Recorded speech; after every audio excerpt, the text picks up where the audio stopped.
Everyone, আমি doctor MD S আজম। আমাদের প্রত্যেকটা মহিলাদের একটা স্টেজের পর কিছু স্পেসিফিক ডিজিজ আমাদের হয়, এবং যারা মাল্টিগ্রাভিডা থাকে, যেসব মা কিংবা বোনরা একটা এজে অনেকগুলো বাচ্চা প্রসব করে, তাদের ক্ষেত্রে সেই রোগটা বেশি হয়। আজকে যে রোগটা নিয়ে আলোচনা করতে চাইছি সেটার নামটা হচ্ছে ইউটেরাইন প্রোলাপস বা বাচ্চা থলি নিচে নেমে যাওয়া। ম্যাক্সিমাম পেশেন্ট আমাদের কাছে নিয়ে আসে। বেসিক্যালি এটা দেখা যায় মেনোপজাল এজে দেখা যায়, এবং যারা অনেক বাচ্চা প্রসব করে তাদের ক্ষেত্রে এটা বেশি হয়।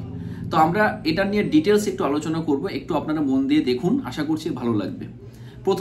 প্রথমত বলবো এর ডেফিনেশনটা কি, এর নর্মালি আমাদের পেলভিক মাসেলসের কাজ কি, স্টেজটা কি, প্রোল্যাপসের কটা স্টেজ আছে, কারা কারা অ্যাফেক্টেড হতে পারে, কজেশনটা কি, এর সিমটম কি কি থাকতে পারে, ডায়াগনোসিস কি, তার সঙ্গে হোমিওপ্যাথি ট্রিটমেন্ট কি হতে পারে, হাউ টু প্রিভেন্ট ইট, আর লাস্টলি কমপ্লিকেশন কি কি হতে পারে। প্রথমত বলবো প্রোল্যাপস, ইউটেরাইন প্রোল্যাপসটা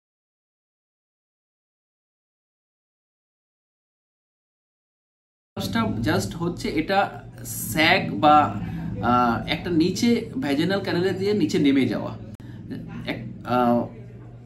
এটা বেসিক্যালি হয় মাসেলস উইকের জন্য। একটা পেলভিক ফ্লোর যে মাসেলস থাকে গার্ড, তার মাসেলসের মধ্যে, পেলভিক ফ্লোর মাসেলসের মধ্যে কি কি থাকে, পুরো মাসেলসটার মধ্যে লিগামেন্ট, তার সঙ্গে টিস্যু, তার সঙ্গে মাসেল, পুরো পেলভিক ফ্লোর মাসেলটা উইক হয়ে যায়। তার জন্য বেসিক্যালি এই প্রবলেমটা কিন্তু দেখা যায়। তো মাসেলস বেসিক কাজটা কি, পেলভিক ফ্লোর মাসেলের কাজ হচ্ছে আমরা জানি যে ওটা সাপোর্ট করে, ধরে রাখে ইউটেরাস, রেকটাম, ভ্যাজাইনা, ব্লাডার, আদার পেলভিক অর্গানকে স্টেল ধরে থাকে, যেন নিজের জায়গায় ওই জন্য থাকতে পারে, কোনো রকম ভাবে নিচে না নামতে পারে। প্রোলাপসটা তখনই হয় যদি কোনো কারণবশত পেলভিক ফ্লোর মাসেল যদি ড্যামেজ হয় বা উইক হয়, এবং কোনো কারণবশত তখনই এই জিনিসটা কিন্তু এই প্রবলেমটা তখনই হয়। এটা মাইল্ডও হতে পারে প্রোলাপসটা, বা সিভিয়ারও হতে পারে। তার উপরে ডিপেন্ড করে যে সাপোর্টিং যে মাসেলসটা থাকে তার উইকনেসটা কতটা। যদি খুবই বেশি উইকনেস থাকে, প্রচুর ড্যামেজ হয়ে যায়, তাহলে সিভিয়ার প্রোলাপস হতে পারে। এতে কি হয়, এতে কিন্তু সার্জিক্যাল স্টেজ ছাড়া কোনো রকম ভাবে মেডিসিনে যায় না। মাইল্ডের ক্ষেত্রে কি হয়, যখন দেখা যায় মাসেলসটা একটু হয়তো উইক হয়েছে, তখন মাইল্ড প্রবলেমটা আসতে পারে। চারটে স্টেজ আছে, stage 1, stage 2, stage 3, stage 4। Stage 1টা কি, যদি আপার পার্ট অফ দ্য ভ্যাজাইনাতে ইউটেরাসটা চলে আসে, সেটাকে স্টেজ 1 আমরা বলবো। স্টেজ 1-এর পেশেন্টগুলো আমাদেরকে এসে কি বলবে, প্রথমত পেশেন্ট বলবে, ডাক্তারবাবু যখন আমি কোনো একটা কাজ করতে যাই, হয়তো ঝুঁকে কোনো একটা কাজ করতে গেলাম, মনে হলো নিচের দিকে কিছু একটা বেরিয়ে আসছে আমার, যখনই আমি উঠলাম সোজা হলাম তখন আবার কিছুই নেই। তো এই সিমটমটা আমাদের কিন্তু পেশেন্টরা বেশিরভাগ ক্ষেত্রে বলে।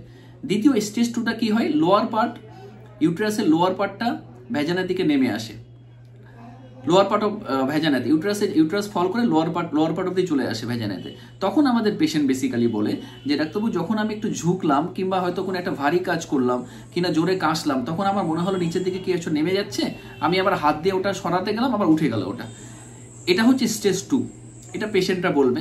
স্টেজ 3টা কি, যখন ইউটেরাসটা পুরো ভ্যাজানাতে কিন্তু চলে আসবে, এবং এটা যখনই পেশেন্টরা এটা কি বলে, ডাক্তারবাবু আমি যখন ঝুঁকে কাজ করতাম পুরোটা নেমে যায়, উঠাতে গেলাম উঠে গেল আবার নেমে গেল, ওটা আটকে থাকে না, তখনই স্টেজ 3।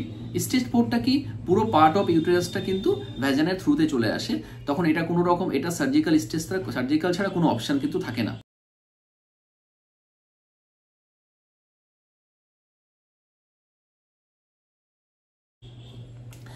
এটা হচ্ছে স্টেজ 4। কারা কারা এফেক্ট হতে পারে, হু আর এফেক্টেড এই প্রবলেমটা, তারাই এফেক্টেড হয় যারা একের অধিক বাচ্চা প্রসব করে থ্রু ভ্যাজানা। নর্মাল ডেলিভারিতে একের অধিক বাচ্চা প্রসব করছে, তাদের ক্ষেত্রে হওয়ার চান্সটা বেশি, এবং সেই সব মহিলাগুলো হওয়ার চান্সটা বেশি যারা মেনোপজ এজে পৌঁছে গেছে, কিংবা পৌঁছাচ্ছে, কিংবা পার হয়ে গেছে, তাদের ক্ষেত্রে হওয়ার চান্সটা বেশি। যদি দেখা যায় যাদের ফ্যামিলি হিস্ট্রি ইউটেরাইন প্রোলাপস হয়েছে, তাই হয়তো তার মায়ের হয়েছিল, কিংবা ঠাকুমার, দিদার, এদের একটা হিস্ট্রি আছে, তখন হতে পারে। আর একটা কারণ, প্রায়র পেলভিক কোনো সার্জারি হয়েছে, সার্জারি হওয়াতে কি হয়, মাসেলস উইকনেসটা বেড়ে যায়, তাদের ক্ষেত্রে হওয়ার চান্সটা বেশি হয়। মেনোপজ স্টেজে কেন একটু চান্স বেশি থাকে, তার কারণটা হচ্ছে যখন মেনোপজ মানে কি, ব্লিডিং তো বন্ধ হয়ে যায়, মেনস্ট্রুয়াল সাইকেলটা কিন্তু টোটালি অফ হয়। এতে কি হয়, আমাদের যে মেন হরমোন থাকে মেয়েদের স্ট্রোজেন লেভেলটা কমে যায়।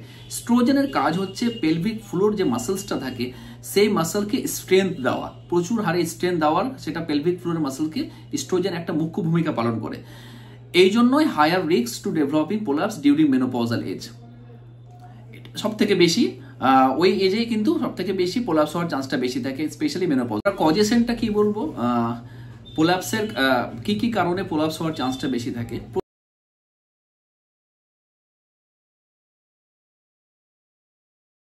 প্রথম যেটা ইম্পর্টেন্ট কজ হচ্ছে যে যারা মেনোপজ স্টেজে যখন মাসেল স্টোনটা উইক হয়ে যাচ্ছে, যেহেতু স্ট্রোজেন লেভেল কম, তাদের ক্ষেত্রে সেই menopause is a important cause.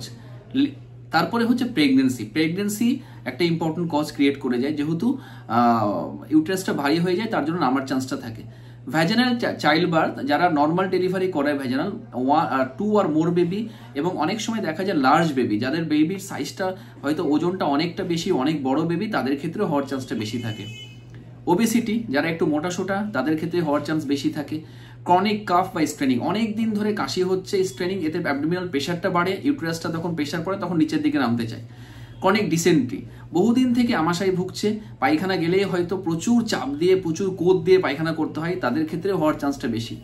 Chronic constipation, যারা 2 দিন 3 দিন হয়তো পায়খানা নেই, প্রচুর কনস্টিপেশন, শক্ত পায়খানা বেরোতে চায় না, খুব স্ট্রেন দিতে হয়, তাদের ক্ষেত্রে হওয়ার চান্সটা বেশি।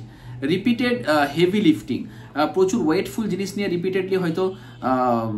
রিপিটেডলি যাচ্ছে, প্রতিদিনই হয়তো যে কাজটা করছে হেভি ওয়েটফুল কাজ করছে, তাদের ক্ষেত্রে হওয়ার চান্সটা বেশি। এই কজগুলো কিন্তু ভেরি ভেরি ইম্পর্টেন্ট কজ।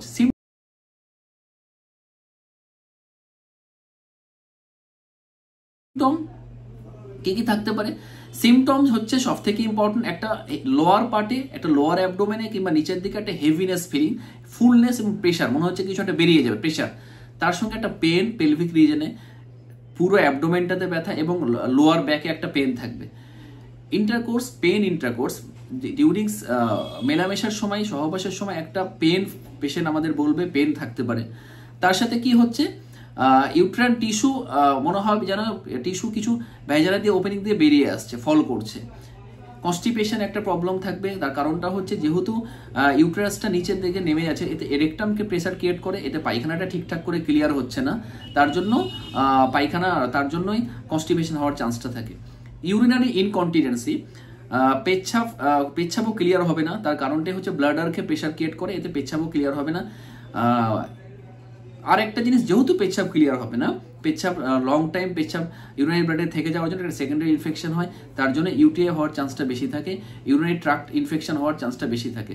তো আরও অনেক সিমটম আছে, এই সিমটমগুলো ইজ ভেরি ভেরি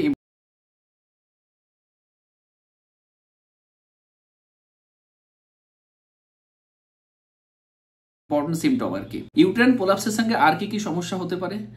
সিস্টোসিল মানে হচ্ছে যখন ইউরিনারি ব্লাডার ভ্যাজানার ভেতর দিয়ে চলে আসে, সেটাকে সিস্টোসিল হতে পারে, ইউট্রাইন প্রোলাপসের সঙ্গে হতে পারে। রেক্টোসিল, পায়খানার যে পায়খানা রেকটাম, যেখানে পায়খানার আমাদের পায়খানার দাঁতটা বেরিয়ে আসতে পারে, আমাদের ভ্যাজানা দিয়েও বেরিয়ে আসতে পারে। 3 নাম্বারটা হচ্ছে এন্টারোসিলটা হচ্ছে যখন স্মল ইন্টেস্টাইনটা ভ্যাজানার ভেতর দিয়ে চলে আসবে। তো এগুলো অ্যাসোসিয়েটেড, এগুলো প্রবলেমের ইউট্রাইন প্রোলাপসের সঙ্গেও থাকতে পারে। ডায়াগনোসিস কি করে করব? Diagnosis pelvic examination is very important diagnosis. আমরা পেলভিক যদি এক্সাম করি, এটা দেখবো যে কমপ্লিটলি এক্সাম করেই কিন্তু ডায়াগনোসিস আমরা করব।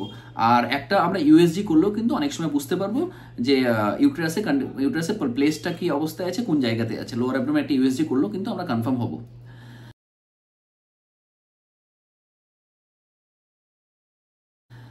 তার সাথে কি হচ্ছে, আমরা প্রিভেন্ট কি করে করব? ইউট্রাইন প্রোলাপস প্রিভেন্ট করার কারণ প্রথম যেটা হচ্ছে যে একটা প্রিভেনশন ইজ ভেরি ইম্পর্টেন্ট। প্রথম যেটা হচ্ছে ওয়েট কমাতে হবে, ইজ ভেরি ইম্পর্টেন্ট। হচ্ছে আমি যদি ওয়েট না কমাই, তাহলে ওবেসিটি যদি থাকে, তাহলে এটা হওয়ার চান্সটা বেশি। ওই জন্য আমাদের ওয়েট কমান is very important. Healthy wait, regular exercise অবশ্যই মেনটেন করতে হবে। দ্বিতীয় কথা হচ্ছে স্টপ স্মোকিং যদি আমি স্টপ না করি, তাহলে একটা ক্রনিক কাফের থাকছে, এতে অ্যাবডোমিনাল প্রেশার বাড়বে, কাস্তে প্রবলেমও কিন্তু চলে আসবে। 3 নাম্বার ইজ মোস্ট ইম্পর্টেন্ট, যে আমাকে রিচ ফুড, স্পাইসি ফুড, তার সাথে বাইরের যে কোনো ফুড স্টপ করতে হবে ফর ডিসেন্ট্রির আমাশার যে প্রিভেনশন সেটা মেনটেন করার জন্য। যদি আমাশার প্রবলেম আমার না সারে তখনও কিন্তু এই প্রবলেমটা আমার পারসিস্ট করে যাবে ইউটেরাইন প্রোল্যাপসটা। কনস্টিপেশন, বেশি বেশি জল খেতে হবে, আমাকে ভেজিটেবল খেতে হবে, ফলমূল বেশি খেতে হবে, রিচ ফুডটা অ্যাভয়েড করতে হবে, তাহলে আমার কনস্টিপেশনটা অনেক নর্মাল স্টুল আসবে এবং রেগুলার পায়খানা যদি হয়, কোনো রকম প্রেশার না হয়, তাহলে প্রবলেমটা কিন্তু হবে না। ফাইবার জাতীয় ফুড কিন্তু বেশি বেশি আমাদের খেতে হবে। যেটা মোস্ট ইম্পর্টেন্ট যেটা হচ্ছে যে ওয়েট লিফটিং যেটা করবো এটা প্রপার ওয়েতে করতে হবে। বেশি ওয়েট লিফটিং কিন্তু আমি মেনটেন করবো না। বেশি ওয়েট লিফটিং করতে গিয়ে আমার কিন্তু সব থেকে বেশি চান্স থাকবে ইউটেরাইন প্রোলাপস হওয়ার। তো এটা is very important, weight lifting is very important. Complication কি কি হতে পারে?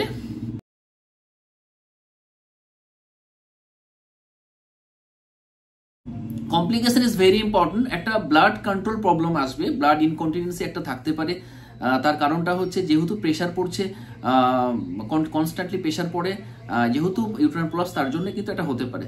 দ্বিতীয় হচ্ছে একটা ইউটিআই ডেফিনেটলি থাকবে, ইউরিনারি ট্র্যাক্ট ইনফেকশন একটা কমপ্লিকেশন থাকবে। কনস্ট্যান্টলি যখন ওই জায়গাতে ইনফেকশন হয়ে আছে, ওই জায়গাতে যখন ইউরিন থাকছে তাতে ইনফেকশন হবে, ইনফেকশন হওয়ার তার জন্য হতে পারে। ফিকাল ইনকন্টিনেন্সি হবে, পায়খানা ক্লিয়ার আসবে না, উইথ লিকুইড সলিড স্টুলও হতে পারে। অনেক সময় problem of bowel movement, pain during sex, pain during intercourse, এটা হতে পারে।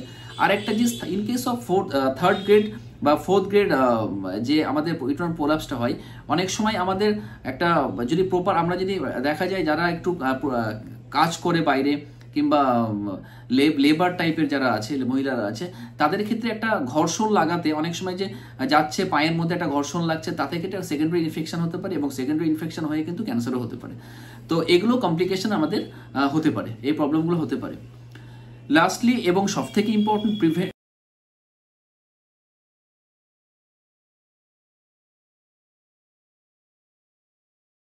ট্রিটমেন্ট। আমি যেহেতু একজন হোমিওপ্যাথি ডাক্তার, তাহলে অবশ্যই হোমিওপ্যাথিক ট্রিটমেন্ট আমাদের কাছে প্রচুর ইম্পর্টেন্ট ট্রিটমেন্ট আছে। In case of stage 1, stage 2 definitely আছে। আমরা যদি প্রপার ওয়েতে স্টেজ 3কেও ট্রিটমেন্ট করে কিন্তু অনেক সময় এগোতে পারি, কিন্তু অনেক সময় দেখা যায় স্টেজ 3, 4 কিন্তু অপারেশন দিকে বেশি যায়, কিন্তু স্টেজ 1, 2 কিন্তু 100% কিউরেবল বাই হোমিওপ্যাথি মেডিসিন। প্রথমত হচ্ছে যে স্পেসিফিক ওষুধ আমাদের একদমই দেওয়া ঠিক হয় না, যেহেতু একটা ক্রনিক কেস থাকে, আমাদের একটা কেস টেকিং, তার সঙ্গে ম্যানেজমেন্ট ডায়াগনোসিস ডেফিনেটলি প্রয়োজন।